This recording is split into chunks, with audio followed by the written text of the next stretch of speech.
معاكم سميدة في حلقة جديدة من على المكنة. للأسف الحلقة دي بعد غياب تقريبا سنة، بسببين. السبب الأولاني بسبب شخصي والحمد لله الظروف عدت على خير. السبب التاني بسبب إن أنا شخصيا معترض على وضع السوق المصري. في الأول وفي الآخر أنا بعتذر لكم عن الغياب وعن التأخير في الحلقات. حلقة النهاردة مرتبطة إلى حد ما باعتراضي على السوق المصري. خلينا نتكلم الأول إن السوق المصري مش أحسن حاجة، مش في الموتوسيكلات بس، في حاجات كتير. احنا مفتقدين مفهوم ان احنا يبقى عندنا كواليتي. يعني انت بتشوف ريفيو عن مطعم، بتلاقي الشخص بيروح بيشكر جدا في المطعم وبيقول لك ده احسن حاجة في الدنيا. بتشوف ريفيو عن عربية نفس الكلام، بتشوف ريفيو عن الموتوسيكل نفس الكلام. هنا انت كواحد اول مرة تركب هتفقد حتة مهمة جدا، ان انت تركب الحاجة وانت عارف عيوبها. خلينا نكون متفقين ان مفيش حاجة كاملة، كل حاجة في الدنيا فيها عيوب وفيها مميزات. الفكرة ان انا اقدر اتعامل مع العيوب واتحملها.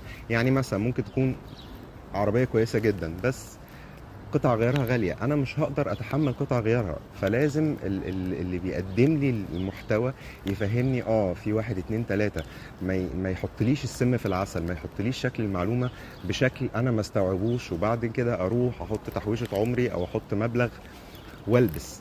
فده سبب اعتراضي. للأسف احنا محتاجين نغير نوعية تقديم المحتوى في الحتة دي. طيب خلينا نتكلم على مثال واقعي في الحتة اللي أنا بفهم فيها. مثلا الناس اللي بتركب سكوترات أو بتبتدي أو عايزة تأبجريد من سكوتر لسكوتر تاني. أي واحد النهاردة بيروح يشتري سكوتر بيتغري بحته السي سي. لا ما تاخدش ال 150، خد ال 250 ده اسرع، خد ال 300، خد ال 400، كذا كذا كذا. انا شخصيا ليا وجهه نظر، ممكن تكون صح ممكن تكون غلط، بس انا بالنسبه لي فكره السكوتر هي حاجه 150 سي سي اوتوماتيك. هي حلاوتها في كده، حاجه صغيره موفره في البنزين، قطع غيارها تكون رخيصه، اتنقل بيه جوه المدينه. انما فكره ان انا ابجريد مثلا سكوتر من 150 ل 250 عشان هو بيجري اسرع، لا هو مش هيجري اسرع. التوب سبيد هنا 90 100، التوب سبيد هناك هتلاقيه 110 115 بالكتير قوي. فانا كده ما استفدتش، ما دفعتش قيمه مقابل سعر. انا النهارده لما اروح اشتري سكوتر برقم قرب ال 100,000 او كسر ال 100,000، ده مش عقل. انا النهارده لما اروح اشتري موتوسيكل مجهول الهوية، برضو ده مش عقل. فين قطع الغيار؟ فين الاعتمادية؟ فين الكلام ده كله؟ الناس ما بتاخدش بالها منه. واللي بيلبس حاجة زي كده بعد فترة بيلاقي نفسه دفع فلوس والفلوس اترمت على الأرض وخسر وقت ومجهود. فما ينفعش الكلام ده يحصل. لازم يبقى فيه مصداقية في الكلام اللي احنا بنقوله. يعني انا النهارده ما استغلش جهل الناس. انا النهارده جاي لك بقول لك انا ما بعرفش حاجة، انا عايز اسوق. ما تقوليش لا خد ده، لا خد ده، لا خد ده. لازم يبقى فيه امانه. دي حاجه. الحاجه التانية واجبك انت كمشاهد ان انت تفهم، تدور، ما تكسلش.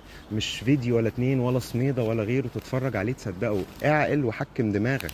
لازم تبقى فاهم كويس قوي ان التاجر من مصلحته يبيع. هو لو جايب لعب اطفال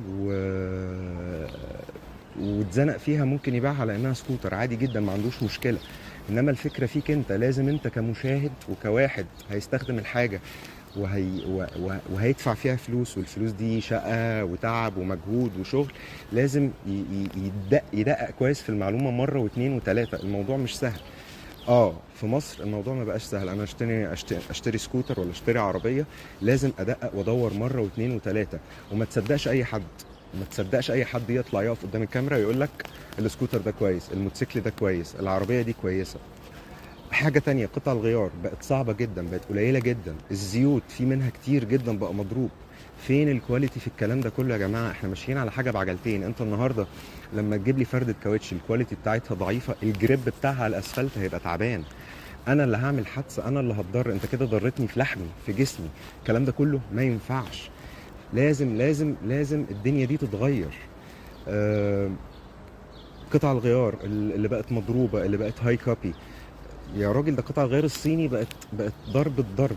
فلازم نبقى واعيين، لازم نقف، لازم ناخد قرار. اهم حاجه في الليله دي كلها العامل عليك انت كمشاهد. لما تيجي تشتري حاجه تفكر بدل المره 10 وتدور بدل المره 10 وتنزل تسال. انت النهارده جديد رايح تشتري سكوتر، انزل على معرض واثنين وثلاثه، انزل على ميكانيكي واثنين وثلاثه، اتفرج على ريفيو واثنين وثلاثه.